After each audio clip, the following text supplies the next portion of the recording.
तो आज हम लोग बेटा रिलेटिव मोशन का कंसेप्ट सीखेंगे। रिलेटिव मोशन हेडिंग आपकी है relative motion in one direction.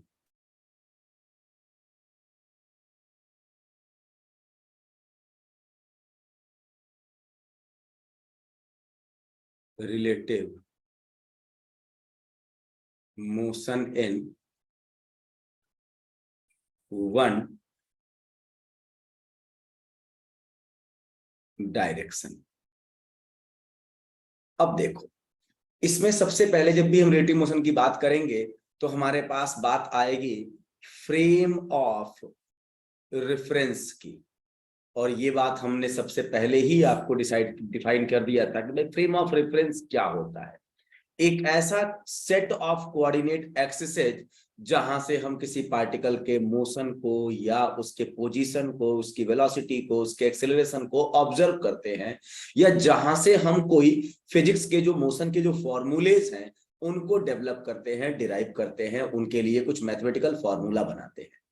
ठीक है, तो ये एक चूजन सेट है किसका, आपके आर्बिट्रेरी एक्सिसेज का। और उनका जैसे एक्स वाई जेड का हम बात कर सकते हैं तो रेक्टेंगुलर कोऑर्डिनेट सिस्टम बोलेंगे। अगर हम चाहें तो इसमें सिलेंड्रिकल और स्फेरिकल कोऑर्डिनेट सिस्टम भी यूज कर सकते हैं। तो इस तरीके से हम लोग अपने कोऑर्डिनेट सिस्टम्स अलग अलग यूज करके हम अपना एक फ्रेम ऑफ रेफरेंस बनाते हैं। क्योंकि हमने शुरुआत में ही बताया था कि मोशन हमेशा रिलेटिव होता है, तो वही अब रिलेटिव मोशन की बात कर रहे हैं। मतलब अब हम मोशन की बात, अभी तक सब कुछ हम अर्थ पर बैठ के चीजों को देख रहे थे, अर्थ के रिलेटिवली हम सारी बात कर रहे थे। अब हम लोग अर्थ के अलावा भी बाहर निकल के हम मोशन की बात करेंगे। मतलब हम किसी दूसरे कार में बैठे हैं, एक कार के मोशन को दूसरे कार के मोशन से देख रहे हैं, साइकिल पे चल रहे हैं, साइकिल पर बैठ के हम कार के मोशन को ऑब्जर्व कर रहे हैं। तो इस तरह की चीजें हम लोग अब यहाँ पर करेंगे। और बहुत से क्वेश्चंस आपके जो थोड़े डिफिकल्ट लेवल के होते हैं उनको ये कंसेप्ट बड़ा आसान कर देता है। तो फ्रेम ऑफ रेफरेंस में सबसे पहले हमें सीखना होता है, दो तरह का फ्रेम ऑफ रेफरेंस होता है। पहला तो हमारा होता है इनर्शियल फ्रेम ऑफ रेफरेंस, और दूसरा होता है हमारा नॉन इनर्शियल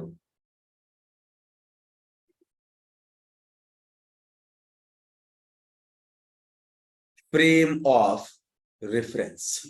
अब बात आती है भाई इनर्शियल फ्रेम ऑफ रेफरेंस क्या होता है और non inertial frame of reference क्या होता है। तो अगर हम बात सिंपल शब्दों में करें तो ऐसा फ्रेम ऑफ रेफरेंस जिसका एक्सेलरेशन अर्थ के रेस्पेक्ट में जीरो है, मतलब जिसका एक्सेलरेशन जीरो है, वो आपका इनर्शियल फ्रेम ऑफ रेफरेंस होगा। Non inertial frame of reference जिसका एक्सेलरेशन जीरो न हो, मतलब ऐसा फ्रेम ऑफ रेफरेंस जो स्टेट ऑफ रेस्ट में हो या फिर कांस्टेंट वेलोसिटी से मूव कर रहा हो, वो इनर्शियल फ्रेम ऑफ रेफरेंस होता है। Non inertial frame of reference वो होता है जिसमें एक्सेलरेशन होता है। अगर हम एक्सेलरेटेड कार के अंदर बैठे हैं और कार की जो वेलोसिटी है वो टाइम के साथ बढ़ रही है, तो हम वो non inertial frame of reference में है। तो इनर्शियल फ्रेम ऑफ रेफरेंस या तो बॉडी रेस्ट में होगी या फिर कांस्टेंट स्पीड से मूव कर रही होगी। क्लियर हुई बात बेटा? ये बोलिए।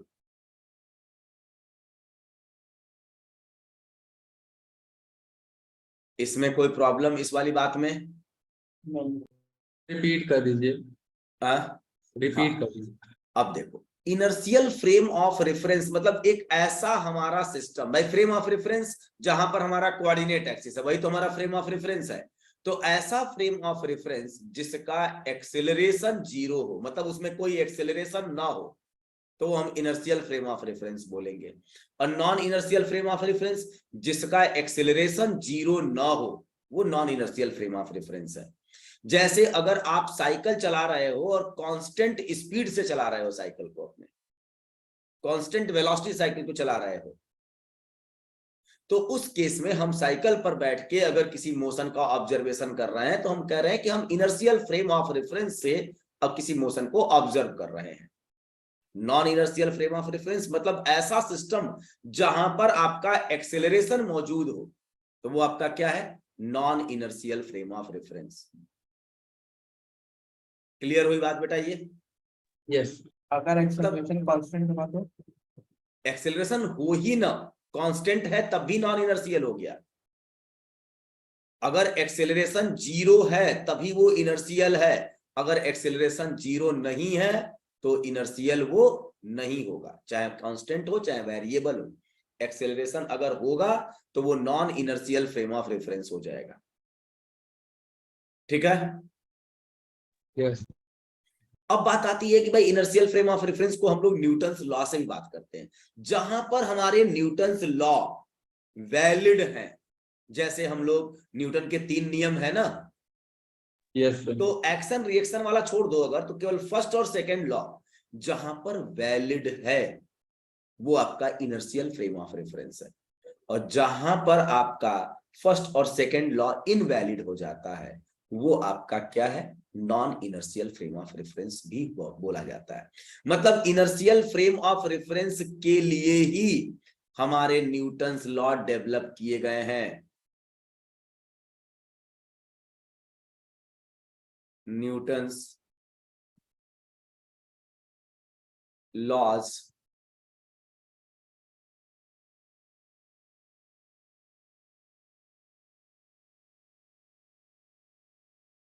Are valid. इस वाले फ्रेम ऑफ रेफरेंस में न्यूटन्स लॉ वैलिड होते हैं। इस फ्रेम ऑफ रेफरेंस में न्यूटन्स लॉज आर इनवैलिड। ये इनवैलिड होते हैं। जहां पर न्यूटन्स लॉ वैलिड हो वो इनर्शियल फ्रेम ऑफ रेफरेंस है, जहां पर न्यूटन्स लॉ वैलिड ना हो वो non inertial frame of reference है। क्लियर हुई बात बेटा? ये यस, अब जैसे मान लो कि अगर हम अभी लॉज ऑफ मोशन की बात तो नहीं किए हैं, लेकिन मैं फिर भी आपको क्लास 9 10th में थोड़ा बहुत आप लोगों ने ये बात पढ़ी। जैसे मान लो ये एक ब्लॉक है, ये ब्लॉक है, इसका मास m है और इस पर हमने फोर्स लगाया F।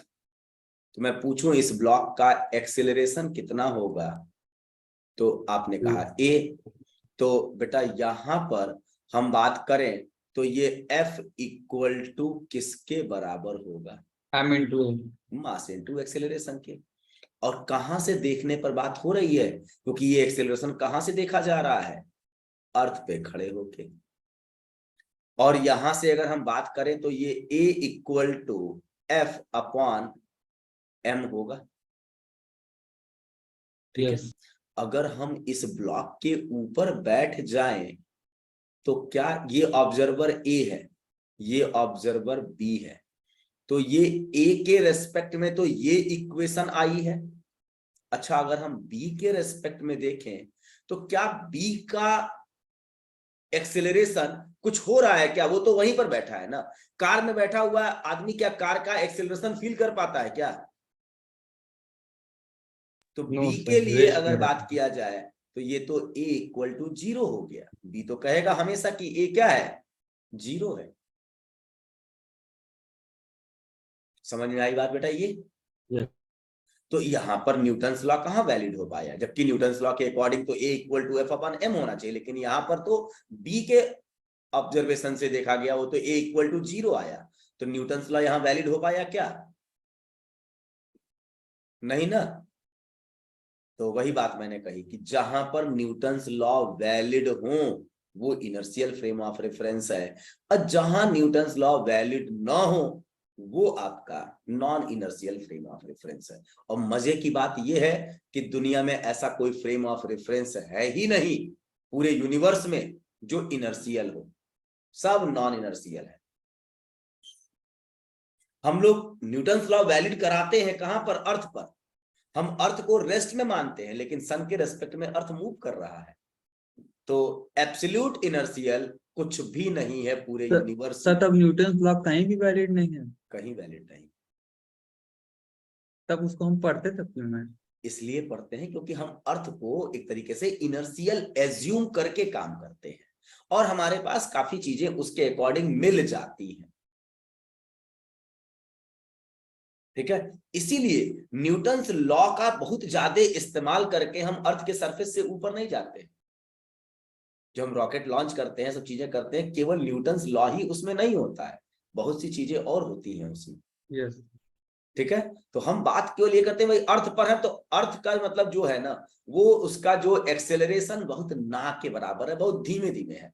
वेलोसिटी कांस्टेंट है अर्थ, लगभग आपका जो वेलोसिटी है सन के अराउंड घूमने का वो स्पीड कांस्टेंट है लगभग। तो उस केस में आप सोचो कि आपकी जो डायरेक्शन है ना, अर्थ के रोटेशन की जो डायरेक्शन है, वो चेंज बहुत धीमे धीमे होता है। तो अगर कोई पार्टिकल एक कांस्टेंट वेलोसिटी से चल रहा है और डायरेक्शन का चेंज बहुत धीमे धीमे हो, तो हम मान सकते हैं कि वो एक तरीके से इनर्शियल है, अप्रोक्सीमेटेड इनर्शियल है, वो एग्जैक्ट इनर्शियल नहीं होता है। दुनिया में कोई भी चीज इनर्शियल एग्जैक्ट नहीं है, सब चीज किसी ना किसी के अराउंड मूव कर रही है। क्लियर हुई बात बेटा ये? Yes sir. ठीक, अब देखो यहां पर इनर्शियल और नॉन इनर्शियल फ्रेम की बात आ गई। अब हम बात करेंगे कुछ main equations of relative motion की, और 1D में भी हम बात कर रहे हैं main equations of relative motion. तो हम मेन इक्वेशंस पे आते हैं। मेन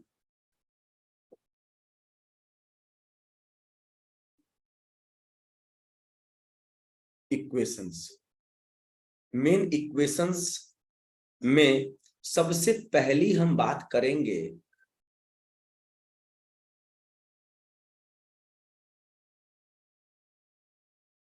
पोजीशन की। सबसे हम पहली बात किससे कर रहे हैं? पोजीशन की।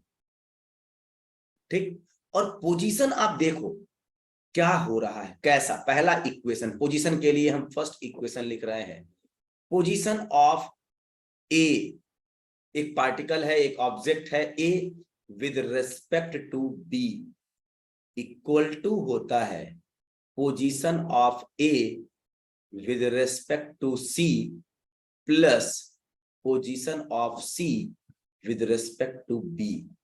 और यहां पर जो सी है वो हमारा C is the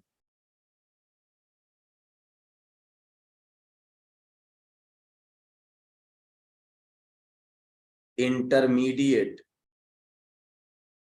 frame of reference. C is the intermediate frame of reference. Clear हुई बात? अब देखो, अगर ए के पोजीशन बी के रेस्पेक्ट में आपको चाहिए, और अगर ए की पोजीशन सी के रेस्पेक्ट में दी गई है, और सी की पोजीशन बी के रेस्पेक्ट में दी गई है, ध्यान समझना, हमको गिवन है ए की पोजीशन सी के रेस्पेक्ट में और सी की पोजीशन बी के रेस्पेक्ट में पता है, तो हम ए की पोजीशन बी के रेस्पेक्ट में कैसे निकालेंगे? Position of A with respect to C plus position of C with respect to B. और यही चीज आपकी हो जाती है position of A with respect to C minus position of B with respect to C. अगर आपने बी और सी को इंटरचेंज कर दिया तो ऐसा लिख देते हैं, पहला रूल। दूसरा रूल है position of A with respect to B equal to होता है minus times position of B with respect to A. हम इसे ऐसे लिख लेंगे, position of A with respect to B equal to minus times position of B with respect to A. Clear हुई बात बेटा ये? बोलिए। और अभी हम इस बात को बताएंगे, जैसे मान लो कि मेरे रेस्पेक्ट में आप सभी लोग आगे जा रहे हो, तो आप सबके रेस्पेक्ट में हम किधर जा रहे होंगे? पीछे जा रहे होंगे ना। इमेजिन करो इस बात को। यस। और इसी चीज को यूज करके हमने ये वाला जो पार्ट था ना, इसको ऐसा लिख दिया, सी और बी की पोजीशन को इंटरचेंज किया, और आप देखो प्लस का माइनस हो गया। और तीसरा रूल ये होता है position of particle A with respect to खुद के हमेशा क्या होगा? जीरो होगा। मेरी पोजीशन मेरे रिस्पेक्ट में क्या होगी? हमेशा जीरो होगी। तो पोजीशन के लिए ये तीन फॉर्मूलेज हमेशा यूज किए जाएंगे। सेम उसी तरह से वेलोसिटी के लिए फॉर्मूला पहला सेम वही भाई, इसको डिफरेंशिएट कर दो तो क्या मिल जाता है, वेलोसिटी। तो velocity of A with respect to B equal to velocity of A with respect to C plus velocity of C with respect to B. दूसरा, और इस चीज को हम ऐसा भी लिख सकते हैं, velocity of A with respect to C minus velocity of B with respect to C. Velocity of A with respect to B equal to minus times velocity of B with respect to A. और तीसरा है velocity of A with respect to A equal to 0. ए की velocity मतलब किसी object की velocity उसी के respect में हमेशा 0 होगी। तीसरा आपका क्या है,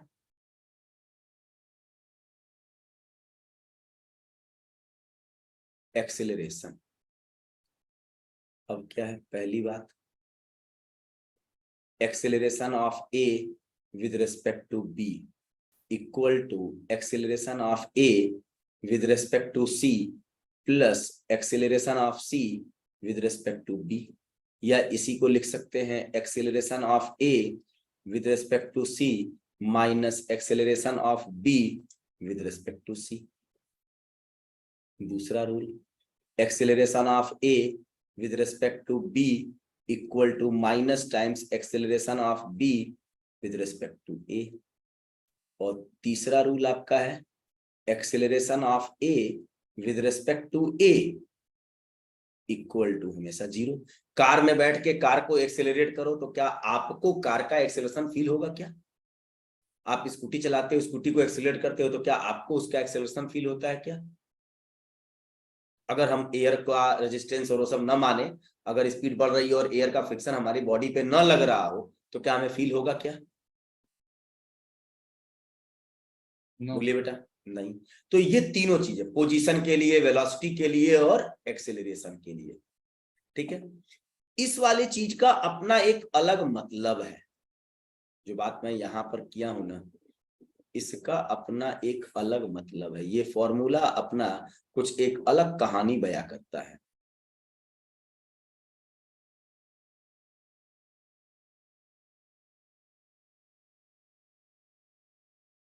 अगर हम ये बात करें कि अगर सारे पोजीशन, वेलोसिटी या एक्सेलरेशन वेक्टर्स, ध्यान से देखना, मैं यहां पर बात कर रहा हूं कि अगर ऐसे लिख लेना, अगर सारे position, velocity and acceleration vectors earth के फ्रेम ऑफ रेफरेंस में दिए गए हों। जनरली हमेशा क्या होता है, अर्थ के रेस्पेक्ट में बात होती है। मतलब अगर सारे पोजीशन, एक्सेलरेशन या वेलोसिटी वेक्टर्स अर्थ के रेस्पेक्ट में दिए गए हैं तो किसी एक बॉडी के फ्रेम ऑफ रेफरेंस में आने पर वह खुद रेस्ट में हो जाएगी और उसके सारे पोजीशंस, वेलोसिटी एंड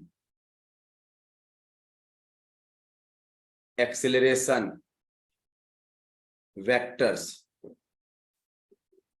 दूसरे बॉडी को मिल जाएंगे।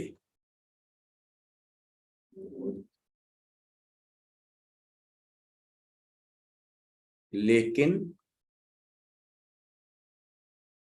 डायरेक्शन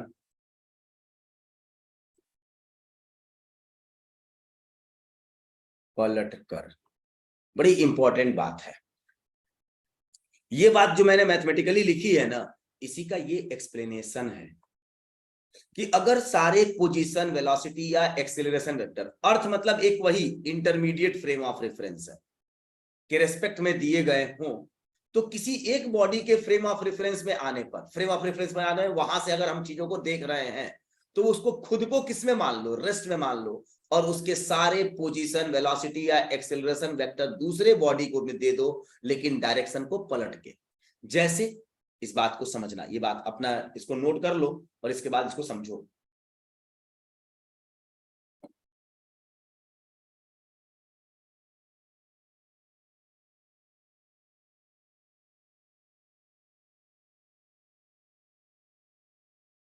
हो गया बेटा ये?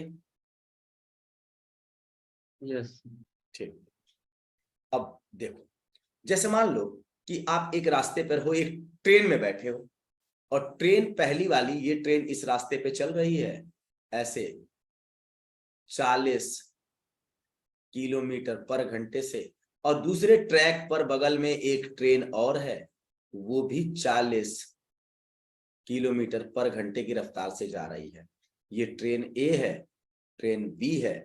अब बेटा बी के रेस्पेक्ट में ए की स्पीड बताओ कितनी होगी, आप बताओ कितनी होगी? सर 0 हो जाएगी। 0 हो जाएगी, क्योंकि बी भी 40 से जा रहा है, ए भी 40 से जा रहा है, तो बी के रेस्पेक्ट में ए की स्पीड 0। अच्छा, ए के रेस्पेक्ट में बी की 0 होगी। तो अब कहा गया ना कि रेस्पेक्ट में, मतलब जिसके रेस्पेक्ट में बात करते हैं ना, इसका मतलब उसकी उस बॉडी को रेस्ट में मान लो। तो अगर हम इस बी के रेस्पेक्ट में बात कर रहे हैं, velocity of A with respect to B, तो भाई हमने क्या लिखा था, velocity of A with respect to earth minus velocity of B with respect to earth. हमारा यही तो फॉर्मूला था, पीछे देखो,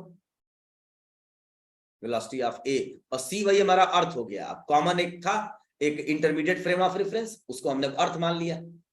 ठीक है, तो अगर हमारे पास velocity of A with respect to B पूछा जा रहा है, तो हमें velocity of A with respect to earth दिया है, velocity of B with respect to earth दिया है। ये सारे वेलोसिटी तो अर्थ के रेस्पेक्ट में दिए जाते हैं ना।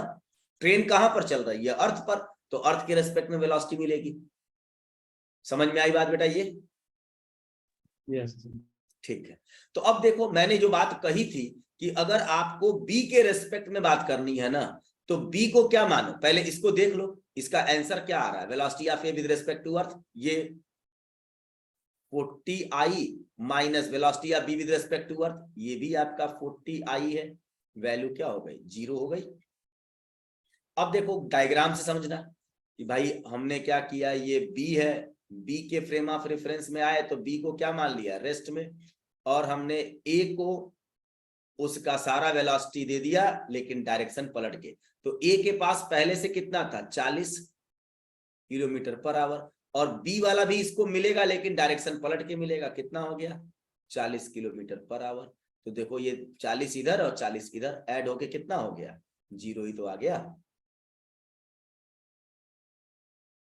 यस सर, अगर अपोजिट चलती तब भी वही होता बेटा, उसी के अकॉर्डिंग काम होता ना। अब मान लो कि अगर ये अपोजिट चल रहा है, ये बी आपके पास है, बी इधर जा रहा है 40 किलोमीटर पर आवर से, ये बी है, और ये ए यहाँ पे है, ये इधर जा रहा है 40 किलोमीटर पर आवर से।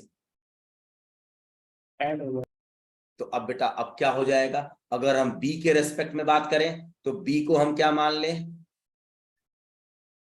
0 रेस्ट में, और बी की सारी चीज किसको दे दें, ए को, लेकिन डायरेक्शन पलट के 40 किलोमीटर पर आवर, और इधर भी आपका क्या हो गया, 40 किलोमीटर पर आवर। तो कितना हो गया आपका ये, 80 kilometre per hour. 80 kilometre per hour. तो बात समझ में आ गया, ये कंसेप्ट समझ में आ गया। तो अगर सारे वेलोसिटी एक्सेलरेशन वेक्टर अर्थ के रेस्पेक्ट में दिए हैं, तो हम किसी एक के फ्रेम ऑफ रेफरेंस में आते हैं तो उसे हम रेस्ट में मान लेते हैं और उसकी सारी वेलोसिटी, एक्सेलरेशन, पोजीशन दूसरे को दे देते हैं, लेकिन डायरेक्शन को पलट के। ठीक है, तो ये जो आपके पास देखो velocity of A with respect to earth था, उसमें से घटाया ही तो है हमने, बी के आगे माइनस लगाया और इसको दे दिया, यही तो किया मैंने। देखो velocity of B with respect to earth के आगे माइनस लगा के ऐड कर दिया। मतलब मैं ऐसे लिख सकता हूं क्या, velocity of A with respect to earth plus minus velocity of B with respect to earth, ऐसा लिख सकते हैं क्या? वही तो मैंने काम किया, पहले हम उसको माइनस किया और इसको दूसरे को दे दिया, लेकिन डायरेक्शन को पलट के, और पलट के दे दिया मतलब ऐड कर दो उसको। क्लियर हुई बात बेटा ये? यस। ठीक, अब चलो ये बात आप समझ गए तो बहुत से कंसेप्ट्स आपके इससे मतलब आसान हो जाएंगे।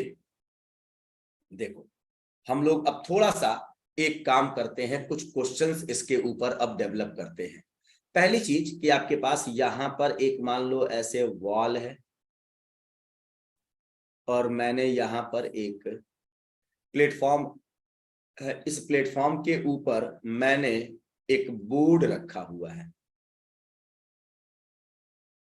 ये हमारा बोर्ड है। ठीक है, बोर्ड इधर जा रहा है 1 मीटर पर सेकंड की स्पीड से। ठीक है, और इस बोर्ड के ऊपर एक आदमी यहां खड़ा है। ठीक है, एक मैन है एम, और ये इधर चल रहा है 2 मीटर पर सेकंड से, और t इक्वल टू 0 सेकेंड पर हम इसके मोशन को देख रहे हैं।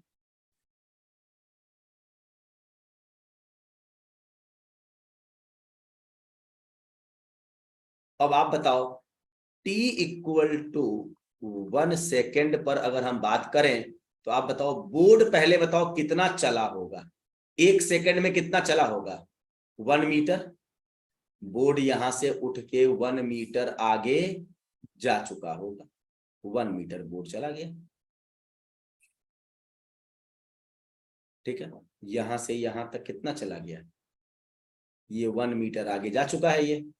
ठीक, और इस बोर्ड पर मैन भी तो खड़ा है, और मैन बोर्ड के ऊपर चल रहा है, तो वो कितना चल गया होगा?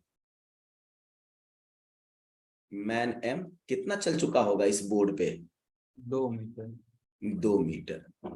तो अगर हम बात करें कि अर्थ के रेस्पेक्ट में यहां पर खड़ा हुआ ऑब्जर्वर अगर इस मैन को देखे तो ये पहले मैन यहां 0 पे था, अब मैन कहां चला गया एक्चुअल में? 3 मीटर चल गया ना। समझ में आई बात? यस। तो ये चीज कहां समझ में आई? पहला फॉर्मूला हमारा क्या था? वेलोसिटी ऑफ, अब देखो velocity of board with respect to earth दिया गया है, कितना है? अगर हम बात करें तो कितना है ये? 1 आई डायरेक्शन में सब चल रहा है, मीटर पर second.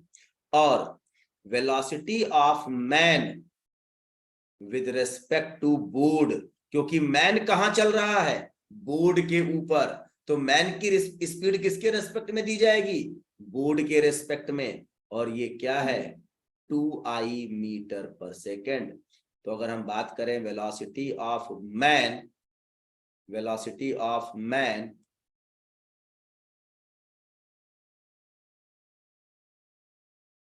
With respect to earth क्या होगा? Velocity of man with respect to board plus velocity of board with respect to earth. याद करो पीछे वाला जो तरीका आपका था, ये वाला velocity of A with respect to B equal to velocity of A with respect to C, ये इंटरमीडिएट है, और velocity of C with respect to B ये भी इंटरमीडिएट है। तो अब हमारे पास मैन और अर्थ के बीच में इंटरमीडिएट कौन सा है बेटा? बोर्ड है ना। Velocity of man with respect to earth क्या होगा? Velocity of man with respect to board plus velocity of board with respect to earth. कितना हो गया ये? Velocity of man with respect to board 2i है, और velocity of board with respect to earth 1i है, तो कितना हो गया? 3i मीटर पर सेकेंड। अब t इक्वल टू 0 पर पार्टिकल कहां पे था, 0 मीटर पे था, तो 1 सेकंड के बाद वो कितना चल जाएगा, 3 मीटर जा चुका होगा। तो हम लोग ऐसे, अगर हमने डायग्राम के साथ देखा तो ये चीज हमारे पास, ये फॉर्मूला भी हमारा जस्टिफाई हो रहा है, और हम लोग मैथमेटिक्स भी कर ले रहे हैं तो हमें वही मिल जा रहा है। 1 सेकंड के बाद पार्टिकल की पोजीशन कितनी होगी, 3 मीटर चल चुका होगा वो आई डायरेक्शन में। कोई दिक्कत बेटा इसमें? No sir. अच्छा, बोर्ड के रेस्पेक्ट में बोर्ड की स्पीड क्या होती है, 0 मैन के रेस्पेक्ट में मैन की स्पीड क्या होगी? 0। अच्छा, बोर्ड के रेस्पेक्ट में मैन इधर जा रहा है, तो मैन के रेस्पेक्ट में बोर्ड किधर जा रहा होगा, पीछे तो जा रहा होगा। अगर मैन के, बोर्ड के रेस्पेक्ट में मैन इधर जा रहा है इस डायरेक्शन में, बोर्ड के रेस्पेक्ट में, बोर्ड के ऊपर चल रहा है ना, तो बोर्ड के रेस्पेक्ट में मैन इधर जा रहा है इस डायरेक्शन में। तो अगर मैन के को रेस्ट मान लो, या मैन के ऊपर एक बंदर बैठा दो, तो बंदर के रेस्पेक्ट में बोर्ड किधर जाता हुआ दिखेगा, उसको पीछे जाता हुआ दिखेगा ना। सर वो कैसे, वो तो आगे हम दिखा रहे हैं ना डायरेक्शन। बेटा ये तो बोर्ड का डायरेक्शन अर्थ के रेस्पेक्ट में है ना, अच्छा। हम मैन के रेस्पेक्ट में बोर्ड की बात करें, वही velocity of A with respect to B equal to minus time velocity of B with respect to A, हम ये बात कह रहे हैं। अब ये बात मैं समझा रहा हूं भाई, मेरे रेस्पेक्ट में आप इधर जा रहे हो, तो आपके रेस्पेक्ट में मैं पीछे जाता रहूंगा। Yes sir. जिसके रेस्पेक्ट में बात करनी है उसे रेस्ट मानो, उसकी सारी चीज दूसरे को डायरेक्शन पलट के। तो बेटा अगर मान लो कि ये देखो, मैन इधर जा रहा है ना 2 मीटर पर सेकंड से, तो मैन को रेस्ट मानो, मैन की सारी वेलोसिटी इसको दे दो, लेकिन डायरेक्शन पलट के 2i ऐसे दे दिया। अब ये -2i इधर और ये 1i इधर, तो कुल मिला के ये किधर जाता हुआ दिखेगा, -1i से इधर जाता हुआ दिखेगा, क्योंकि ये -2i इधर जा रहा है और ये 1i इधर जा रहा है, तो कुल मिला के -1i की तरफ जाता हुआ दिखेगा ना इस डायरेक्शन में। तो मैन बोर्ड को इधर जाता हुआ दिखेगा, क्योंकि बोर्ड 1 मीटर पर सेकंड की रफ्तार से इधर जा रहा था, लेकिन 2 मीटर पर सेकंड की रफ्तार उसे पीछे मिली मैन के रेस्पेक्ट में, तो ये कुल मिला के क्या हो गया, 1 मीटर पर सेकंड इस डायरेक्शन में जाता हुआ दिखेगा मैं बोर्ड मैन को। बात समझ में आई? यस। जिसके रेस्पेक्ट में जो चीज पूछी जाए उसे रेस्ट मानो, उसकी सारी चीज दूसरे को दे दो, डायरेक्शन पलट दो।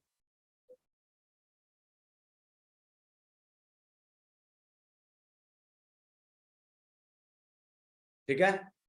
यस।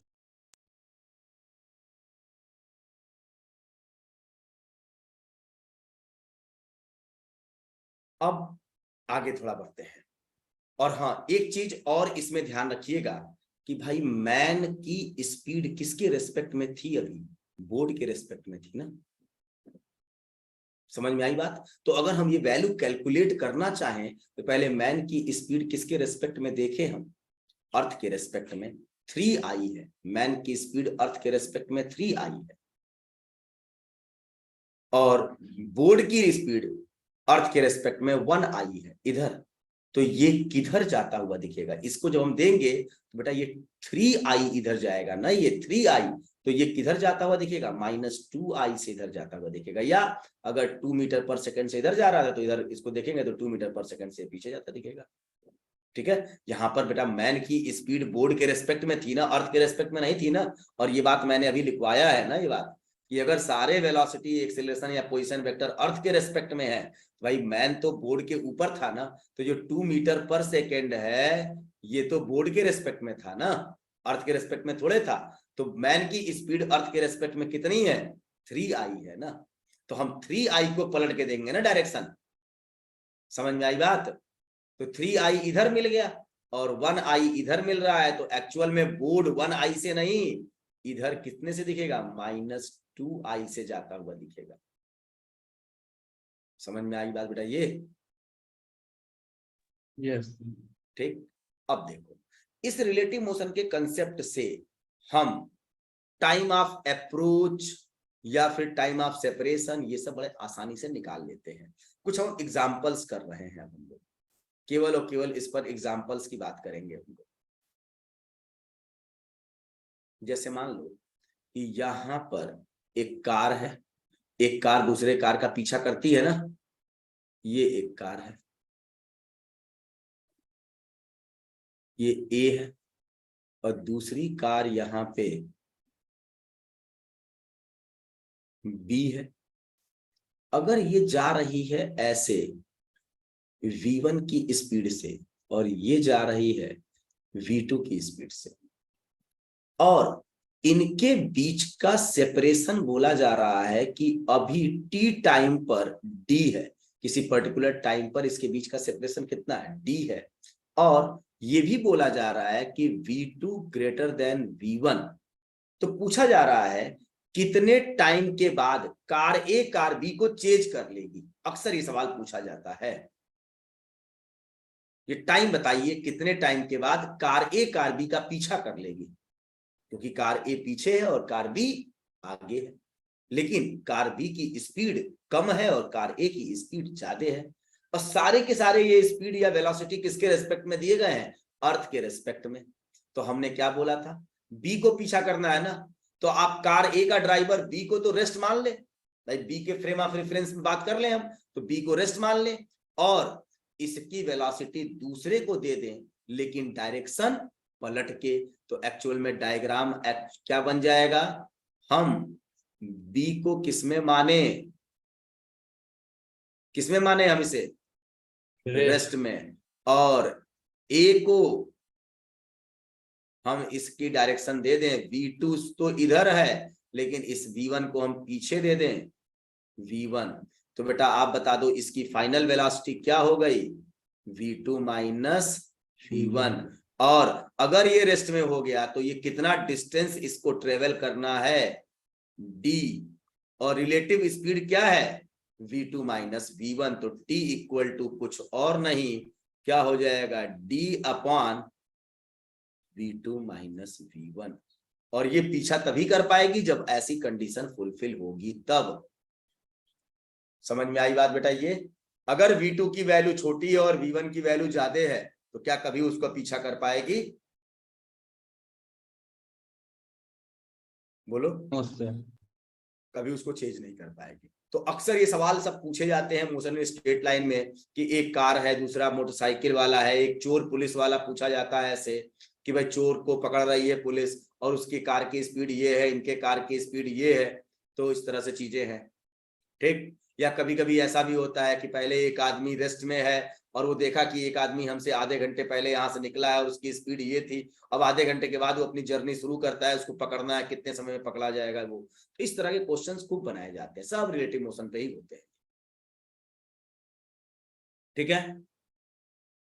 अब बेटा मान लो कि अगर यही केस आपका ऐसा हो जाए, इस तरह का केस हो जाए, अब इसके सवाल के आंसर देख के आपको बताने वाले होते हैं। ये है ए और ये है आपका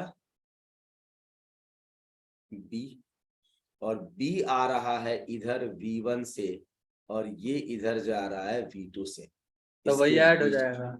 एच का सेपरेशन क्या हो गया, देखो कैसे तुरंत बता दिए, ये हो गया। अब t equal to d upon v1 plus v2 कितने देर में चेंज कर लेगा, तो किसी एक को रेस्ट में मान लो, ए अगर बी को चेंज करना है तो बी को रेस्ट मानो और ए को दौड़ा दो, तो बी की सारी वेलोसिटी एक्सेलरेशन दे दो दूसरे को, लेकिन डायरेक्शन पलट के, बस और कुछ नहीं है इसमें। समझ में आ गई बात बेटा ये, यस बोलिए। तो ये एक प्रॉब्लम इस तरह की बनती है, ये क्लियर हुआ, यस। ठीक है। अब मोशन इन स्ट्रेट लाइन में एक प्रॉब्लम, और ये कार और ये वाला दोनों की चेजिंग वाला एक प्रॉब्लम आ गया। अब इसके बाद एक प्रॉब्लम आपकी और ऐसे बनती है, जैसे मान लो motion of a swimmer in river, हम बात करेंगे motion of swimmer in river in 1D। अभी हम 1D, 2D की बात भी इसमें होती है, लेकिन अभी हम 1D की बात करेंगे। तो स्विमर का रिवर के अंदर जो मोशन होता है ना 1D में, वो दो तरह का होता है। एक होता है आपका डाउन स्ट्रीम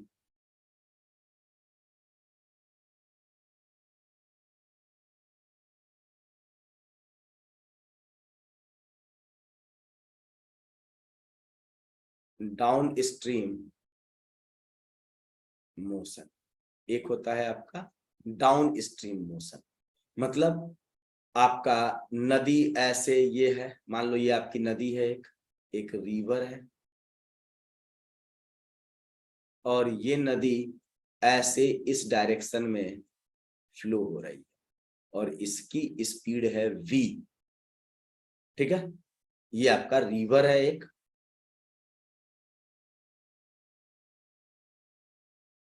ऐसे। अच्छा, नदी कहां पर फ्लो हो रही है? बोलो, नदी कहां फ्लो होती है? अर्थ के सरफेस पे ना। तो हमेशा इसकी स्पीड किसके रेस्पेक्ट में दी जाएगी? ये आपका किसके रेस्पेक्ट में है? विद रेस्पेक्ट टू अर्थ, ये हमेशा दिया जाएगा। क्लियर हुई बात बेटा? ये जो जिसके रेस्पेक्ट में एनवायरमेंट में रहती है, जनरली उसकी स्पीड या उसकी सारी चीजें उसके रेस्पेक्ट में दी जाती है। अब यहां पर आपके पास एक स्विमर है, ठीक है, एक स्विमर है और इसकी स्पीड इस डायरेक्शन में है u, और ये बेटा u किसके रेस्पेक्ट में होता है? With respect to river. River के रेस्पेक्ट में। ठीक है, तो अब देखो, स्विमर की स्पीड रिवर के रेस्पेक्ट में, रिवर की स्पीड अर्थ के रेस्पेक्ट में, कोई कॉमन इंटरमीडिएट नहीं जिसमें सब कुछ दिया गया हो। तो बेटा हम लोग का पास पहला formula, velocity of A with respect to B equal to velocity of A with respect to C plus velocity of C with respect to B वाला फॉर्मूला यूज कर लेंगे। तो अगर आपसे कोई पूछे कि velocity of swimmer with respect to earth क्या होगा, velocity of swimmer with respect to river plus velocity of river with respect to earth, और ये क्या हो जाएगा? v plus you. ठीक है, v प्लस। अच्छा, अर्थ पर खड़ा हुआ ऑब्जर्वर स्विमर को किधर जाता हुआ देखेगा? अर्थ पर खड़ा हुआ ऑब्जर्वर स्विमर को किधर जाता हुआ देखेगा? इधर जाता हुआ देखेगा। किस स्पीड से? v प्लस यू की स्पीड से इधर जाता हुआ देखेगा। क्लियर हुई बात बेटा? ये तो ये तो आपका डाउन स्ट्रीम मोशन हो गया। ठीक, अब इसके बाद दूसरा मोशन होता है आपका, एक सेकेंड,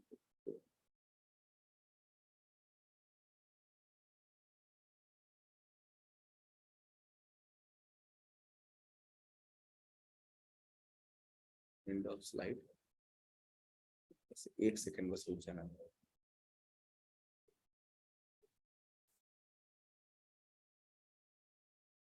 हाँ, तो अब देखो, अभी हम लोगों ने up stream down stream motion की बात की थी। इसके पहले देखो डाउन स्ट्रीम मोशन था, और इसके बाद हम बात करेंगे अप स्ट्रीम मोशन की। दूसरा आपका मोशन होता है up stream motion. Up stream motion में रिवर मान लो आपकी ये है,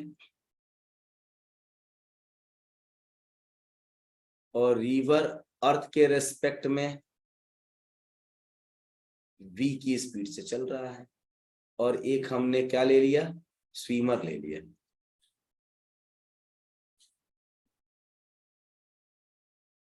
ऐसे, और इसको मैंने इस स्पीड से u से ले लिया, और ये मालूम है u with respect to river है और v with respect to earth है, ये बात पता है आपको। ठीक, तो अब आप बताओ कि अगर मैं बात करूं, ऑब्जर्वर यहां पर अर्थ पर बैठा है, तो ये ऑब्जर्वर अर्थ पर से देखेगा तो क्या देखेगा?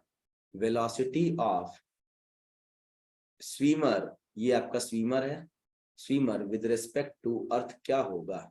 Velocity of swimmer with respect to river plus velocity of river with respect to earth.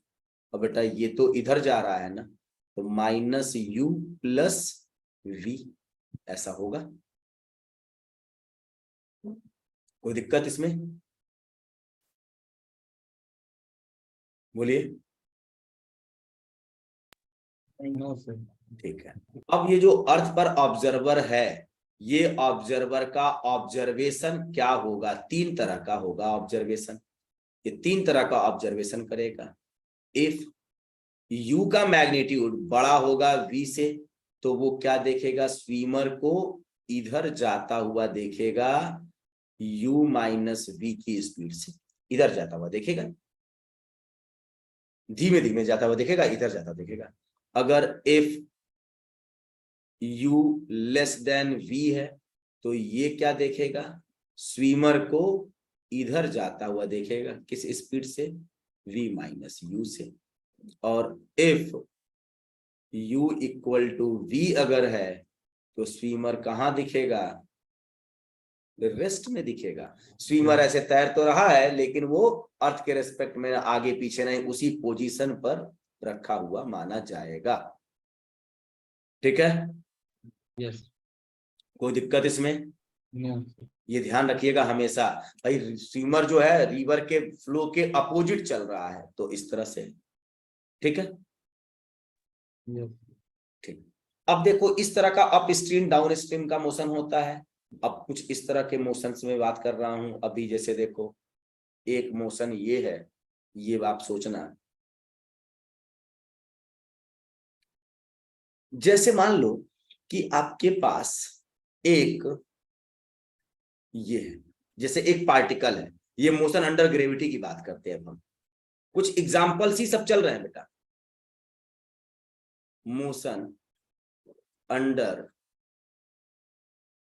Gravity, बोला जा रहा है कि एक पार्टिकल ये है, ये u इक्वल टू 0 से छोड़ा जा रहा है, और एक पार्टिकल यहां पे है और वो u के से स्पीड से ऊपर फेंका जा रहा है। ठीक है, पूछा जाएगा कि भाई कितने समय के बाद दोनों एक जगह पर आके कोलाइड कर जाएंगे? कोलिजन मान लो कहीं इधर हुआ, तो कोलिजन की बात करना, मैं दोनों मिल जाएंगे, तो आप क्या कर लो, इसको रेस्ट में मान लो, और इसके लिए भी एक्सेलरेशन नीचे ही है ना, और इसके लिए भी एक्सेलरेशन नीचे ही होता है ना बेटा। यस। ठीक है, तो जैसे ही आपने रेस्ट में माना, अभी मैं दूसरा डायग्राम बना के रेस्ट लिखूंगा वहां पे, यहाँ पे ऐसा है, तो जैसे ही मैंने इसको रेस्ट में माना, इसको मैंने क्या माना? रेस्ट में, तो इसकी वेलोसिटी दूसरे वाले को मिलेगी, लेकिन डायरेक्शन पलट के। एक तो इसको u इक्वल टू 0 मिला, और एक इसको u मिल गया। और आप बताओ, g आपका इधर था और इसका वाला g उसको मिलेगा ऊपर, तो क्या इसमें कोई एक्सीलरेशन है क्या? नहीं ना, एक कांस्टेंट स्पीड से चलता हुआ देखा जा रहा है ना ये। और मान लो अब जब इसको रेस्ट में मान लिया, तो अभी तो कहीं जा नहीं रहा है, पार्टिकल को कितना नीचे आना है? h हाइट नीचे आना है, और किस स्पीड से? u स्पीड से। तो कितने देर बाद कोलिजन होगा? तो t इक्वल टू कितना देर लगेगा? h by you, simply h by you time के बाद उसका कोलिजन होगा, क्योंकि इसका एक्सेलरेशन और इसका एक्सेलरेशन कैंसिल हो गया, तो एक्सेलरेशन नहीं है अब इन दोनों पार्टिकल पे, रिलेटिवली एक दूसरे के रेस्पेक्ट में कोई एक्सेलरेशन नहीं है। अर्थ के रेस्पेक्ट में तो दोनों के पास है, लेकिन एक दूसरे के रेस्पेक्ट में इनके पास कोई एक्सेलरेशन नहीं है। एक कार एक्सेलरेट कर रही है और उसमें 4 लोग बैठे हैं, चारों लोग कोई एक्सेलरेशन फील नहीं कर रहे हैं। क्यों? क्योंकि चारों का एक दूसरे के रेस्पेक्ट में एक्सेलरेशन कैंसिल हो जा रहा है। हम यहां पर बैठे हैं, हमारे बगल में एक सीट पर कार दूसरा आदमी बैठा है, दोनों ए से आगे जा रहे हैं, तो मेरे रेस्पेक्ट में, हम अगर अपने रेस्पेक्ट में बात करें तो मैं अपनी सारी चीज उनको देंगे, लेकिन डायरेक्शन पलट के। तो मेरा ए इधर था, तो हमने अपना ए उनको दिया, लेकिन डायरेक्शन पलट के, तो उनको ए उधर मिल गया, और उनके पास तो ए पहले से उधर था ही, तो वो दोनों ए कैंसिल हो गए, दोनों के दोनों रेस्ट में माने गए। हमारे पास कोई वेलोसिटी नहीं थी, उनके पास भी कोई वेलोसिटी नहीं थी, तो हमने अपनी वेलोसिटी उनको दी, तो उनकी और हमारी जुड़ के फिर पहले दोनों भी 0 थी, बाद में भी 0 हो गई। एक्सेलरेशन भी कोई नहीं था। अगर एक्सेलरेशन होता तो आदमी सेपरेट नहीं हो जाता कार में क्या? यस। ठीक, इसी तरह का अगला सवाल, मान लो कि ये पार्टिकल है, इसको मैंने u1 से नीचे फेंका, यहां पर पार्टिकल है, मैंने U2 से ऊपर फेंका। अब पूछा जा रहा है कि भाई इनके बीच का सेपरेशन अभी h है, तो कितने देर के बाद ये दोनों के दोनों कोलाइड करेंगे। ये G है, ये भी G है। तो आप बताओ, अगर हमने इसको रेस्ट में मान लिया तो इसकी सारी चीज दूसरे को मिल जाएगी, लेकिन डायरेक्शन पलट के। तो इसको मिल जाएगा U1 और इधर मिल जाएगा U2। G नीचे, इसका G ऊपर, ये दोनों तो कैंसिल हो गए। और बेटा ये कितना हाइट चलना था इसको, h, कितना हाइट चलना है h, तो t इक्वल टू क्या हो जाएगा, h upon U1 plus U2 time के बाद इसका क्या होगा, कोलिजन होगा। क्लियर हुई बात बेटा ये? यस। ठीक है, तो ये आपके मोशन अंडर ग्रेविटी वाले कंसेप्ट्स वाली चीजें होती हैं। ठीक है, एक को रेस्ट में छोड़ दिया, एक को U1 से, एक को U2 से, इस तरह से। ठीक है, अब इसके बाद एक प्रॉब्लम ऐसे बनती है लिफ्ट वाली। जैसे मान लो ये एक लिफ्ट है,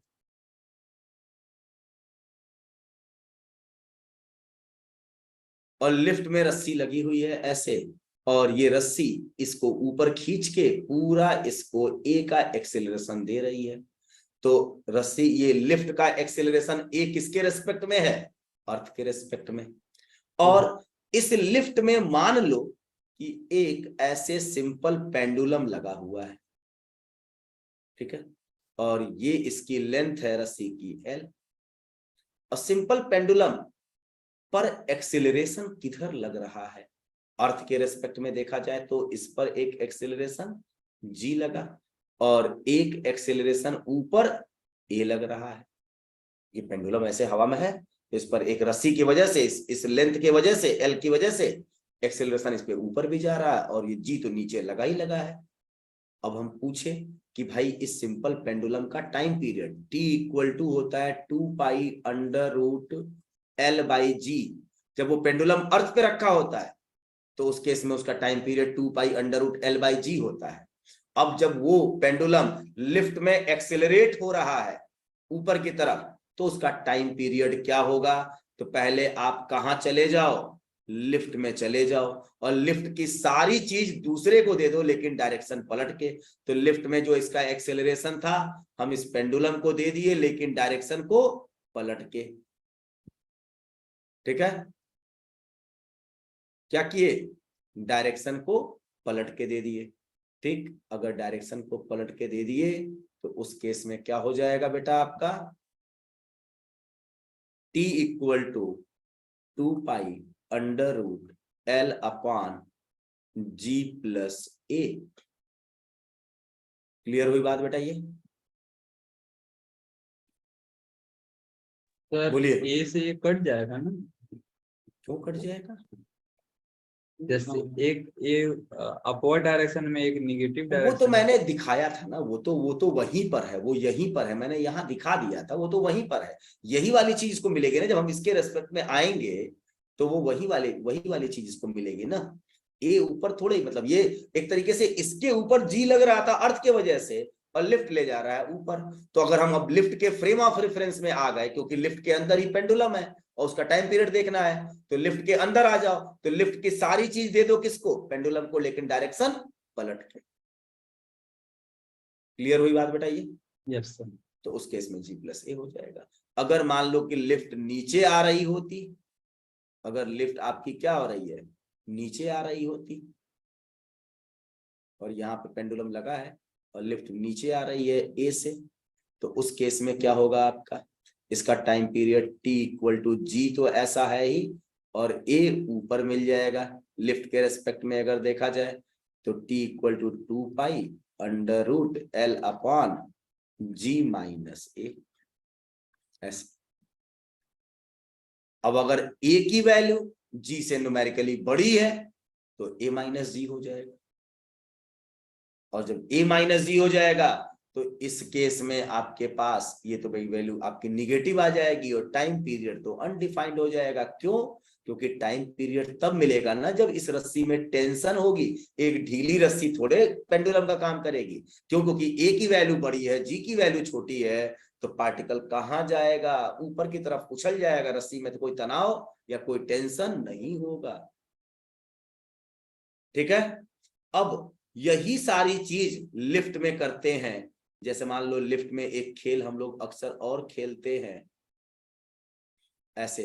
ये लिफ्ट में एक आदमी ऐसे खड़ा है लिफ्ट के अंदर, और ये क्या किया?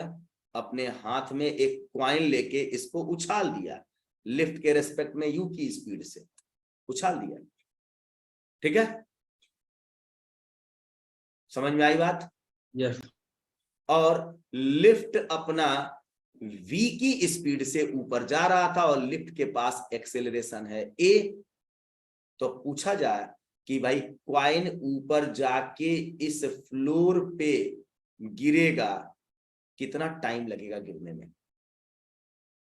और अगर इस मैन का यहां से ये वाली हाइट अगर h है तो कितना टाइम लगेगा गिरने में? तो उस केस में बड़ा कॉम्प्लिकेटेड प्रॉब्लम हो जाएगी, लेकिन रिलेटिव मोशन के कंसेप्ट से ये प्रॉब्लम बड़ी इजी हो जाएगी। अब हम कहां आते हैं? लिफ्ट के फ्रेम में आ जाते हैं।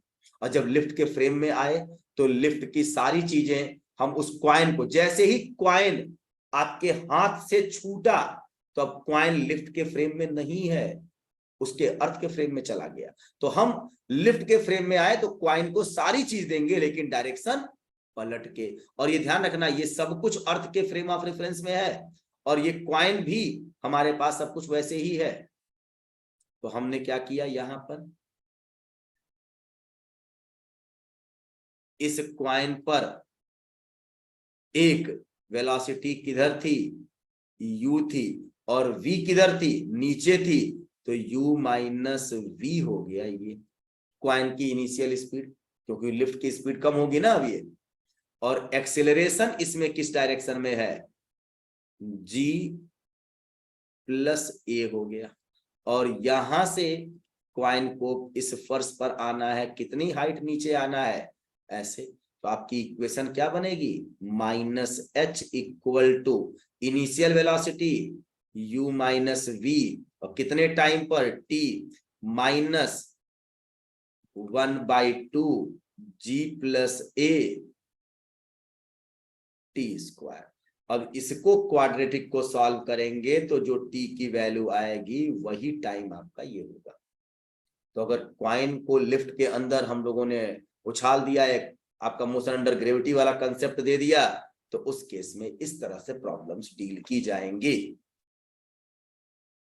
कोई दिक्कत इसमें?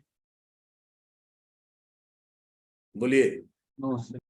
ठीक है, तो बस ये ध्यान रखना कि अगर सारी चीजें अर्थ के रेस्पेक्ट में दी गई हैं तो किसी एक के फ्रेम ऑफ रेफरेंस में आने पर उसको हम क्या मान लेंगे? रेस्ट में मान लेंगे, और उसकी सारी वेलोसिटी और एक्सीलरेशन वेक्टर दूसरे को दे देंगे लेकिन डायरेक्शन पलट के। ठीक है। तो ये आपका u भी अर्थ के रेस्पेक्ट में दिया गया था कि u स्पीड से आपने टॉस किया, और ये v आपका दिया गया था अर्थ के रेस्पेक्ट में, a भी अर्थ के रेस्पेक्ट में। और जैसे ही छूटा एयर में आ गया तो उसके पास g लगेगा, लेकिन वो लिफ्ट में जा रहा था। तो लिफ्ट के अकॉर्डिंग ये भाई मान लो, अब तुम कहोगे कि सर इस a का मतलब क्या है, a का काम क्या है? बेटा एक्चुअल में a अगर नहीं होता तो आपका लिफ्ट, जैसे मान लो कि आपको जिस समय छोड़ा, तो आप बताओ कि ये हाइट यहां पर h है ना, जहां से छोड़ा वो h है ना, लेकिन कुछ समय के बाद जब ऊपर जाएगा तो ये भी तो थोड़ा ऊपर जाएगा, तो अब वो h थोड़े बना रह जाएगा वो। समझ में आई बात ये? तो इसलिए हम अगर इस तरह की प्रॉब्लम अगर उसके वहां पर जाएंगे, अर्थ के रेस्पेक्ट में देखेंगे, तो बड़ी प्रॉब्लम होगी करने में, क्योंकि जितने टाइम में टकराएगा उतने टाइम में कुछ ऊपर जाएगा ना, तो आपकी अब ये हाइट h नहीं रह जाएगी, h माइनस समथिंग कुछ हो जाएगी।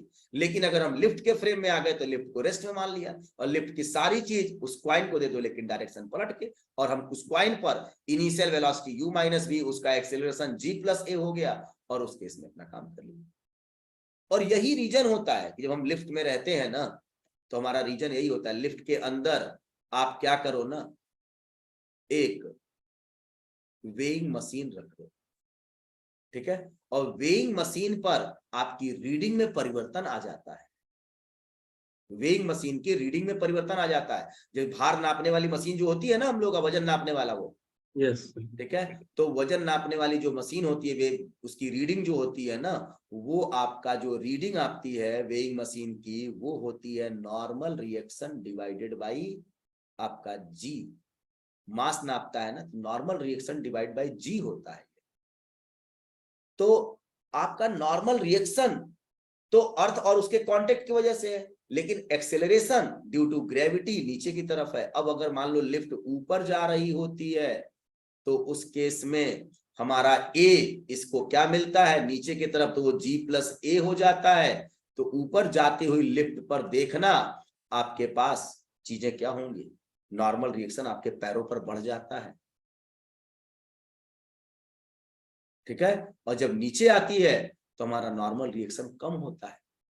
और अगर हम इतनी तेजी से नीचे आ रहे हैं कि हमारा एक्सेलरेशन जी से भी ज्यादा है, तो हम ऊपर हवा में उछल जाएंगे ऐसे। भाई मान लो कि आप नीचे आ रहे हो और ये ए की वैल्यू ग्रेटर देन जी है, तो आप बता दो जी माइनस ए, आपका जी माइनस ए नहीं होगा, वो ए माइनस जी हो जाएगा। तो इसलिए हम उछल जाएंगे ऊपर, हमारा सर जाके इससे टकरा जाएगा, हम ऊपर इसलिए की तरफ उसका एक्सेलेरेशन हमेशा कम रहता होगा। हाँ, इसीलिए उसकी चीजें हमेशा कम रखी जाती हैं। जब नीचे आते हैं हम तो उस केस में हमारे पैरों पर रिएक्शन थोड़ा कम लगता है, और जब हम ऊपर जाते हैं तो पैरों पर हमारे रिएक्शन, हम आप लिफ्ट के अंदर चढ़ के देखना, फील करना, जैसे जैसे ऊपर जाओगे आपका रिएक्शन पैरों पर ज्यादा होता है, और नीचे आओगे तो रिएक्शन पैरों पर कम लगता है। मतलब आपको लगेगा कि कुछ चीजें मतलब हमें दबा रही हैं, और कुछ लगे जब नीचे आएगा तो लगेगा कि हम हल्का फील कर रहे हैं अपने आप को। और हल्का फील करना या कम करना हमारे पैरों पर हमारा नॉर्मल रिएक्शन बताता है ये। और हमारी जो रीडिंग है वो रीडिंग क्या है, सेम होती है। भाई ऐसा थोड़े है कि हम वहां पर खड़े होकर देखें तो हमारा मास अलग होगा और वहां पर देखें तो मास अलग होगा, मास में चेंज नहीं होगा, हमारी रीडिंग क्या होगी, सेम होगी। तो अगर जी प्लस ए ये वैल्यू बढ़ गई, ये हमारी वैल्यू बढ़ गई, तो एन भी उसी हिसाब से बढ़ जाएगा कि रीडिंग को क्या करे, मैनिपुलेट करे, सही कर दे, मतलब सेम रीडिंग दे। मास थोड़े चेंज होगा, मास तो भाई वेइंग मशीन क्या नापती है, मास नापती है ना, यस तो वो तो मास तो नहीं बदल रहा है हमारा। तो एक्चुअल में हमेशा वो क्या करती है, normal reaction divided by effective g use करता है, उसके अंदर ऐसा कैलिब्रेशन होता है कि वो इस तरह से चीजें करती है। हाँ, अब देखो एक्चुअल में रीडिंग अगर आपकी मास नाप रही है और वो चीजें हैं, लेकिन अगर हमारा बात आ गई कैलिब्रेशन की, अब चूंकि ये बात हमें मैकेनिक्स में करनी चाहिए थी, लेकिन अगर मैं एक्चुअल में बात करूं तो इसके अंदर जो ये नॉर्मल रिएक्शन है डिवाइडेड बाय जी होता है। क्या होता है, नॉर्मल रिएक्शन डिवाइडेड बाय जी। और नॉर्मल रिएक्शन आप अगर देखोगे तो उस केस में क्या होगा, अगर हम इसके फ्रेम ऑफ रेफरेंस में आ गए वहीं पे, तो हमारा नॉर्मल रिएक्शन बढ़ता है, लेकिन हमारे पास जी से एक्चुअल में हम स्केलिंग ऐसी किए होते हैं कि जो वेट आता है उस वेट में केवल जी से डिवीजन करके दिया जाता है, ठीक है, वो जी प्लस ए या जी माइनस ए करके नहीं देने वाला होता है, हम लोग कैलिब्रेशन किए होते हैं उसके अंदर। एक्चुअल में हमारे पास जो वैल्यू आती है वो आती है किसकी, नॉर्मल रिएक्शन की। कैलकुलेट कर, नॉर्मल रिएक्शन कुछ नहीं है, अर्थ के ऊपर अगर खड़े हो तो नॉर्मल रिएक्शन वेट के बराबर होता है, ठीक है, नॉर्मल अर्थ के ऊपर खड़े हो तो आपका नॉर्मल रिएक्शन एन किसके बराबर होता है, आपके वेट के बराबर, mg के बराबर, ठीक है। तो वो mg को कैलकुलेट करता है, डिवाइडेड बाई क्या कर देता है, g, तो mg बाई g कर देने पर आपका मास मिल जाता है। तो हम लोग की कैलिब्रेशन ऐसे किया जाता है, लिफ्ट में खड़े होके नापने के लिए वो बनाया नहीं गया वेइंग मशीन, लेकिन अगर लिफ्ट में खड़े होके नापोगे तो आपको रीडिंग सही नहीं मिलेगी, जबकि रीडिंग सही मिलनी चाहिए, उसके अंदर कैलिब्रेशन ऐसा होना चाहिए, लेकिन ऐसा होता नहीं है, आपको रीडिंग गलत मिलेगी। जब आप लिफ्ट में ऊपर जाते हो तो आपको रीडिंग उस केस में ज्यादा मिल जाती है, और जब नीचे आते हो तो आपको रीडिंग कम मिलती है। क्यों, क्योंकि एक्चुअल में आपका जो मास है वो क्या है भाई। नॉर्मल रिएक्शन आपका क्या हो गया, जब ऊपर से नीचे जा रहा है और नीचे से उधर आ रहा हो, तो आप बताओ उस केस में आपका नॉर्मल रिएक्शन ऊपर जाते समय ज्यादा हो जाता है आपके पैरों पर, और नीचे आते समय नॉर्मल रिएक्शन कम हो जाता है। क्लियर हुई बात बेटा ये? यस तो जब नॉर्मल रिएक्शन चेंज हो गया तो वो रीडिंग चेंज कर दिया, लेकिन नॉर्मल रिएक्शन m इंटू जी के बराबर, तो जी के साथ अगर कुछ और है तो डिवीजन तो केवल जी से ही किया जा रहा है ना, कुछ और से तो नहीं कर रहे हैं हम। जैसे मान लो यहां पे आप खड़े हो और ये पूरा सिस्टम ऐसे देखा जाए तो क्या हो रहा है, इसका नॉर्मल रिएक्शन n, इसका वेट किधर है mg, और ये आपका एक्सेलरेशन ऊपर की तरफ है। तो अगर हम यहां पर इक्वेशन बनाए तो वो हमारा इक्वेशन क्या होगा, अगर हम देखें यहां पर अर्थ के रेस्पेक्ट में अगर हम बात करें तो हमारा वो इक्वेशन क्या हो जाएगा, बोलो। जब हम यहां पर देख रहे हैं एक्सेलरेशन ये, तो हमें इक्वेशन कैसे बनानी पड़ेगी, एक सूडो फोर्स यूज करना पड़ेगा और इस ए को हमें अपोजिट में लाना पड़ेगा, उसके अपोजिट में। तो उस केस में n equal to m g plus A होगा। तो हमारा नॉर्मल रिएक्शन इतना हो गया, तो n अपॉन g रीडिंग होती है, लेकिन वो m g plus A division by g करेगा, तो ये वैल्यू तो बड़ी हो गई ना। अगर एग्जैक्ट केवल g होता तो कोई दिक्कत नहीं होती, लेकिन g प्लस ए है तो डिवीजन करने पर इसकी वैल्यू आपकी m से थोड़ी बड़ी आ जाएगी। और अर्थ पे खड़े हैं तो वो n इक्वल टू क्या होता है, mg होता है। तो अगर mg बाई जी करेंगे तो m आ जाता है, तो हमारा रीडिंग तो अर्थ पे सही आता है। लेकिन लिफ्ट में खड़े होकर अगर एक्सपेरिमेंट करें तो ऊपर जाती हुई लिफ्ट हमें ज्यादा मास बताएगी, नीचे आती हुई लिफ्ट हमें कम मास बताएगी। ठीक है, यस ठीक। अब तुम्हारे दिमाग में ये बात आएगी कि सर आप ऊपर जा रहा था, आपने कैसे उसको कर दिया। भाई हम लिफ्ट के फ्रेम में आ गए, तो लिफ्ट के फ्रेम में आ गए तो लिफ्ट पर एक सूडो फोर्स लगाना पड़ेगा, क्योंकि लिफ्ट आपका नॉन इनर्शियल फ्रेम हो गया। क्यों? क्योंकि उसके पास एक्सेलरेशन है।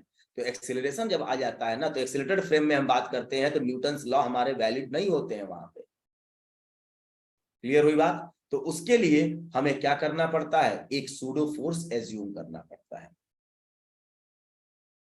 ठीक, लिफ्ट में खड़ा हुआ इंसान वो एक्सेलरेशन थोड़े देख रहा है, लिफ्ट में खड़ा हुआ इंसान वो एक्सेलरेशन थोड़े देख रहा है अपना, तो वो उस, लेकिन लिफ्ट का एक्सेलरेशन है तो उसका एक्सेलरेशन हमें देना पड़ता है अपोजिट करके। एक सूडो फोर्स का कंसेप्ट होता है, तो ये ए अपोजिट में देना पड़ता है एम ए, तो m a plus m g, तो एम जी प्लस ए, यही नॉर्मल रिएक्शन एन के बराबर हमारे होता है। क्लियर हुई बात बेटा ये? अब एक दो सवाल और भी हम लोग बात करते हैं, थोड़ा सा ऐसे देखो। हमने क्या किया, एक ऐसे पुली लगा दी और इस पर मैंने एक रस्सी को ऐसे बांध दिया, और इसके दूसरे एंड पर हमने ऐसे मास लटका दिया m। ठीक, हमने क्या लटका दिया, मास m। अब इसको हमने क्या कर दिया, u की स्पीड दे दी।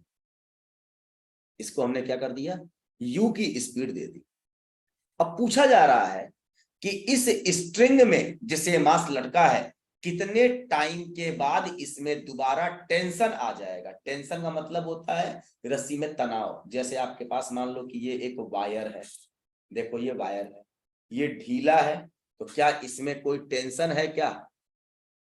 No sir. जब इसको टाइट करेंगे तो इसमें टेंशन होगा। तो अगर मान लो आपने इसको ऊपर की तरफ यू से उछाल दिया, तो क्या इसमें कोई टेंशन है? नहीं ना, रस्सी ढीली हो गई ना। कितने समय के बाद ये फिर से उसमें टेंशन लेके आएगी, टाइम निकालना है। तो आप बताओ, पहले ये ऊपर जाएगी ऐसे, और इसके बाद ये वापस जब इस पोजीशन पे आएगी तभी तो टेंशन आएगा। इसका मतलब यू से आपने एक पार्टिकल को फेंक दिया है और ये ऊपर जाके ऐसे आ रहा है, तो क्या होगा, 2u/g। क्योंकि जब रस्सी की लेंथ छोटी हो गई टेंशन नहीं होगा, और जब रस्सी की लेंथ फिर से बराबर हो जाएगी तो टेंशन आ जाएगा। तो 2u/g के बराबर के टाइम के बाद इसमें दोबारा टेंशन आएगा। ये सवाल देखो ऐसा है। अब मैं इस सवाल में थोड़ा सा मॉडिफिकेशन कर रहा हूं। ऐसे हमने यहां पर एक मास रखा m2 और इधर एक मास रखा हमने m1। इसको हमने दे दिया u1 की स्पीड, इसे दे दिया हमने u2 की स्पीड। अब बताओ इसमें टेंशन कितने देर के बाद आएगा? इसमें कैसे आएगा टेंशन, अब बताओ।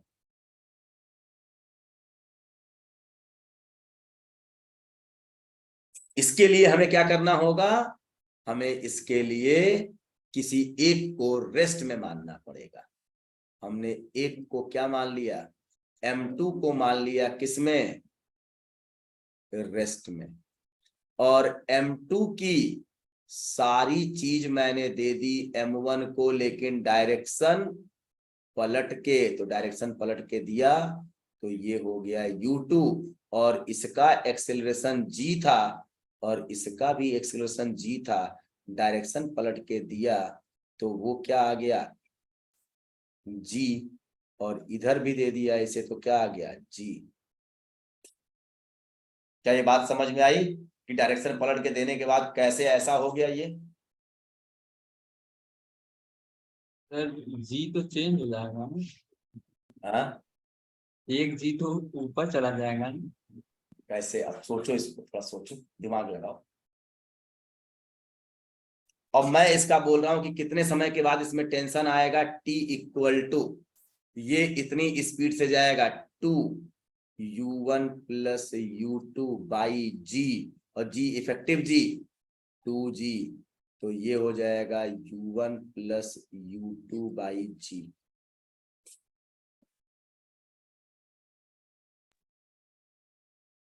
ऐसा है मेरे हिसाब से। अब तुम सोचो कि कैसे ये बात आई। अब ये वाली प्रॉब्लम ना अक्सर बच्चों को थोड़ी समझने में प्रॉब्लम आती है, तो इसके लिए मैं आपको ऐसी बातें बता रहा हूं। देखो, अगर हम उस रस्सी को पूरा खोल के सीधा कर दें और एक फ्लैट सरफेस पे मान लें, और यहां मान लें कि हमारा m2 है और ये कनेक्टेड है इस वाले ब्लॉक से m1 से। भाई आपने m1 को क्या दिया था? u1, और m2 को क्या दिया था? u2। इसका एक्सेलरेशन था g और इसका एक्सेलरेशन था g। अब अगर आपने m2 को क्या माना? रेस्ट में। m2 को क्या माना? रेस्ट में माना। तो m1 को सारी चीज दे दो लेकिन डायरेक्शन पलट के, तो u2 का डायरेक्शन पलटोगे तो इधर ही हो जाएगा, u1 प्लस u2 आ जाएगा। अच्छा, इस g की डायरेक्शन पलटोगे तो इधर ही आ जाएगा 2g ना। बोलो, मैंने केवल पकड़ के उसको सीधा तो कर दिया ऐसे, बस केवल। समझ में आई बात? यस। बस। तो इस तरह से इसका u1 प्लस u2 बाई जी इसका टाइम पीरियड हो जाता है। तो इस तरह के बहुत सारे प्रॉब्लम्स आपके मोशन इन स्ट्रेट लाइन में आते हैं। किसके वजह से?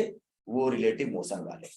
ठीक, तो रिलेटिव मोशन का जो 1D में जितना केस लगभग था आपके पेपर में आ सकते हैं जिस तरह के, वो मैंने डिस्कस कर लिया। ठीक, अब जैसे मान लो आपके पास इसी में लिफ्ट वाले में, अभी हम वेइंग मशीन वाली बात कर लिए, लिफ्ट वाले में हमने सिंपल पेंडुलम की बात कर ली। अगर आप जितने भी फिनोमिना पढ़ते जाओगे जिसमें एक्सेलरेशन या वेलोसिटी का इन्वॉल्वमेंट होगा, और वो सारी प्रॉब्लम अगर लिफ्ट के अंदर कर रहे हैं, तो उन सब में उसी तरह का चेंजेस किया जाएगा। ठीक, अगर ऊपर जा रहा है लिफ्ट तो सिंपल सी बात कर लो कि जी का जो इफेक्टिव जी होगा वो जी प्लस ए हो जाएगा, और लिफ्ट नीचे आ रही है तो आपका acceleration due to gravity g minus A हो जाएगा। ठीक है, यस। समझ में आ गई बात बेटा? ये यस। आप ऐसे सोचो ना, इस तरह से समझना इस बात को। जैसे मान लो कि आप अगर इस वाली चीज को थोड़ा सा इस तरह से भी समझ सकते हैं। जैसे मान लो कि लिफ्ट को आपने क्या किया, एक रस्सी से पकड़ के और ऐसे ए एक्सेलरेशन से आपने ऐसे नीचे खींचना शुरू कर दिया। आप इमेजिन करो कि इसे हम ए एक्सेलरेशन नीचे, और ये ए की वैल्यू जी से बड़ी है, लिफ्ट को हम नीचे खींच रहे हैं, और यहां पर एक क्वाइन रखा है, तो क्वाइन अभी तो लिफ्ट में है, जब हम लिफ्ट के फ्रेम में आएंगे तो क्वाइन बेटा ऐसे उछल जाएगा। अब कहोगे सर कैसे, ये क्या होगा? भाई आपने लिफ्ट को नीचे खींचा और ए की वैल्यू जी से बड़ी है, तो आप बताओ लिफ्ट के फ्रेम में आएंगे तो सारी वैल्यूज को देंगे लिफ्ट उस पार्टिकल को, लेकिन डायरेक्शन पलट के। तो इसके पास तो जी नीचे था, लेकिन ये ए नीचे था, तो ये ए अब क्या हो गया, ऊपर हो गया। और ये मैं बोला हूं कि ए की वैल्यू जी से बड़ी है, तो इसका मतलब नेट एक्सेलरेशन ए माइनस जी कहां लग रहा है, ऊपर। तो अगर किसी चीज को रेस्ट में रखे हो और ए माइनस जी का एक्सेलरेशन है, तो वो कहां जाएगा, जिस डायरेक्शन में एक्सेलरेशन उधर जाएगा। तो अगर आप रेस्ट में रखे हो और एक्सेलरेशन इधर लगा दो तो इधर जाएगा, अगर रेस्ट में ये चीज है, मैंने इधर एक्सेलरेशन लगाया इधर गया, इधर लगाया तो इधर गया। क्लियर हुई बात? यस। ठीक है, तो इस तरीके से चीजें आपको मिलती हैं। ठीक। यस। और अगर मान लो कि क्वाइन को किसी ने उछाला नहीं है, जब लिफ्ट जिस समय पे आ रहा था उस समय अगर इसकी वेलोसिटी यू थी नीचे की तरफ, तो ये भी इसको मिलेगी क्या, यू ऊपर की तरफ, ऐसे। तो अब अगर u भी मिल गया और g प्लस ए माइनस जी मिला ऊपर की तरफ, तो पार्टिकल इसी डायरेक्शन में तो चलेगा, और जाके ये क्या करेगा, इससे टकरा जाएगा। अब कहा जाए कि कितना समय लगेगा इसको टकराने में, तो भाई आप बता दो, सिंपल सी बात है, इसकी इनिशियल वेलोसिटी इधर कितनी है, ऊपर जाने की, ऐसे यू प्लस यू है, और ये एक्सेलरेशन कितना है इसका, ए माइनस जी है, और अगर ये इसकी हाइट एच है, तो यहां से यहां जाने का समय निकाल सकते हैं, और ये हमें पता है एच इक्वल टू क्या हो जाएगा, यू टी प्लस 1/2 ए माइनस जी टी स्क्वायर। और सॉल्व कर लेंगे हम लोग, तो यहां से टी की वैल्यू निकल गई, हम बता देंगे कि ये लिफ्ट से जाके कब टकराएगा। क्लियर हुई बात बेटा? ये यस। तो इस तरह की प्रॉब्लम्स लिफ्ट की ढेर सारी बनती हैं। ठीक, चलिए आज की क्लास हम लोग अब यहीं पर स्टॉप करते हैं, और मोशन आपका मोशन इन स्ट्रेट लाइन में लगभग सारी चीजें हमने कंप्लीट कर दिया। अब कल हम लोग कोशिश करेंगे कि एक क्लास रख के क्वेश्चंस की सीट को डिस्कस करेंगे, और फिर अगली क्लास से हम लोग क्या करेंगे, अगला chapter motion in a plane ये शुरू करेंगे। ठीक है? यस। ठीक है, तो हम क्लास अब ऑफ कर रहे हैं ना। यस।